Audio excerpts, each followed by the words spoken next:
Hello, YouTube. I am Teacher Deanna of VIP Kid.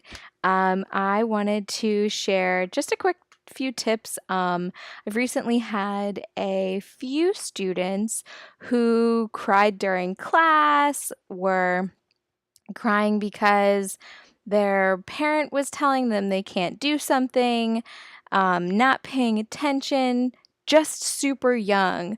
So I just wanted to share a couple tips that I learned in some workshops through VIP Kid, where it's not that scary to teach a student who is super young. There's just a few things that you do a little bit differently. So the first thing that I do is I start off with a puppet. So I start off with the screen not even showing my face. So I say, I just have this pig kind of doing some funny things when I first open my screen. And then I go, hello, hi. And I start that off where I'm kind of not the focus, so I'm not super scary. They've seen a puppet, they've seen a pig, they haven't seen me. And this gets them a little bit into an easier mindset to have a stranger talking to them and asking them to talk back, which is kind of hard for the little ones. I also use different voices, so I use Peppa or Peppa Pig, hello, and I use Mr. Bear, hello, and Mr. Bear is shy. And then I also have a little dog, which I bring out because they love the dogs. And yeah, so I bring that out. Now, another thing that I typically do, the first time I ever had a student who was kind of dead staring me, was just like, and she's 5 years old, doesn't care, doesn't want to be there, didn't want to talk. I kind of didn't know what to do. So I was kind of weighing it, and I kind of felt like the parents, because they get the videos at the end, they can watch it again. They can actually go through and see what you did. They can replay the lesson for their child and help them through it again, which sometimes I do suggest in the parent feedback.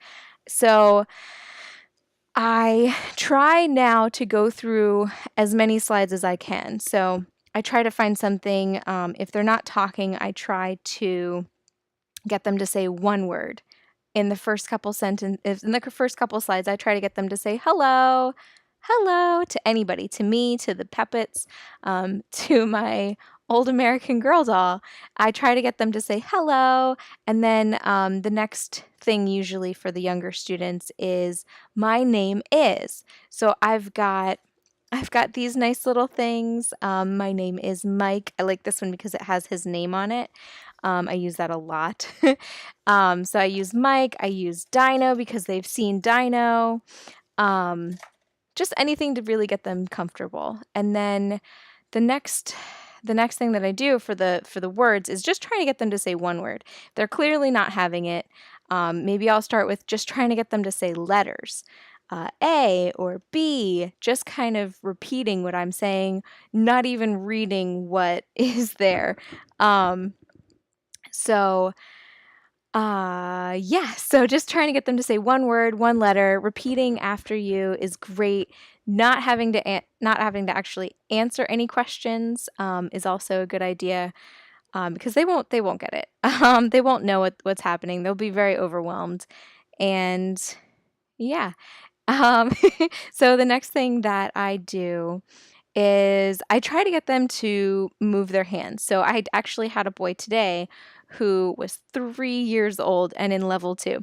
I did suggest a level replacement, which you can do if you feel the level is inappropriate, which I did.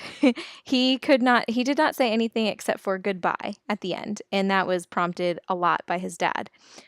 Who did sit with him in the lesson. A lot of the little kids, they will have their parents with them. That's the point. So the boy that I had today, he was adorable. We'll call him Bow Bow.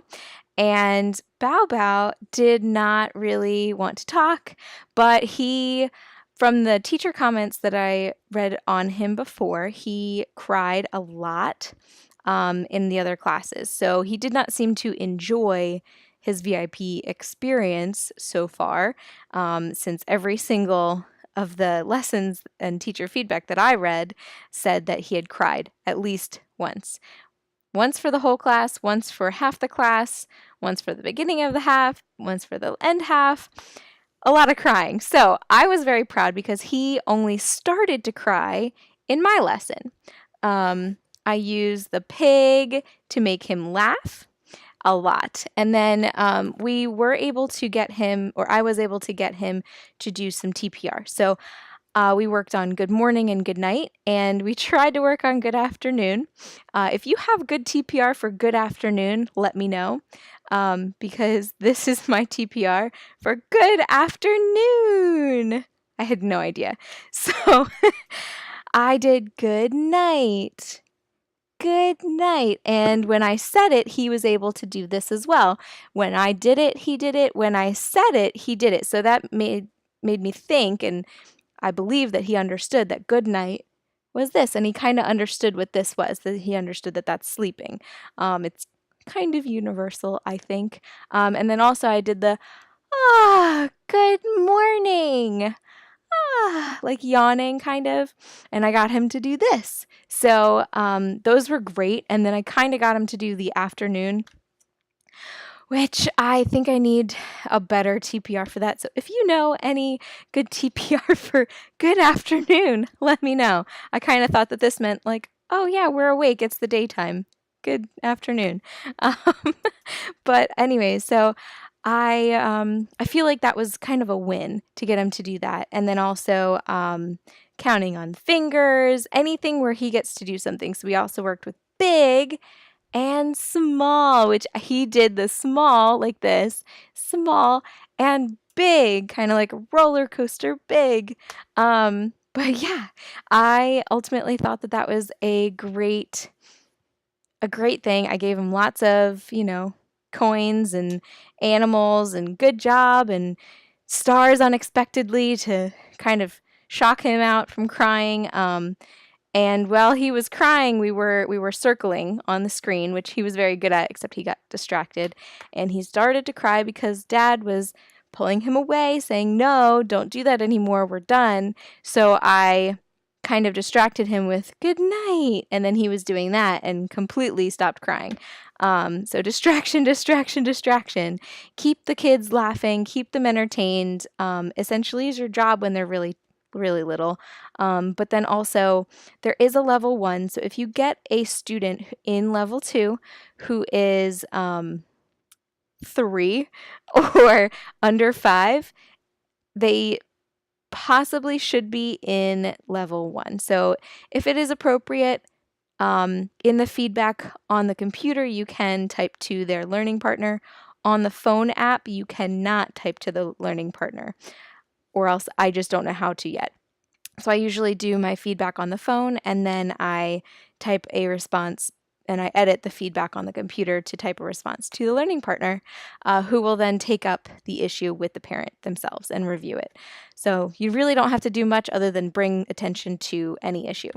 But other than that, I hope this was informational. If you have any other specific questions or want to know where I got my ideas, let me know. And also, if you are new to or looking into VIPKID, let me know. I have lots of free time. I make free time for you guys. Anybody who wants my help, I am here. And then yeah, use my referral code because you will, it seems to be where people who are referred get interviews faster than people who were not, who just kind of doing it on their own. So it is a good thing to get a referral code, have somebody help you through, even if it isn't me. I'd love to help because I love to help. But yeah, let me know and have a great day. Teacher Deanna signing off.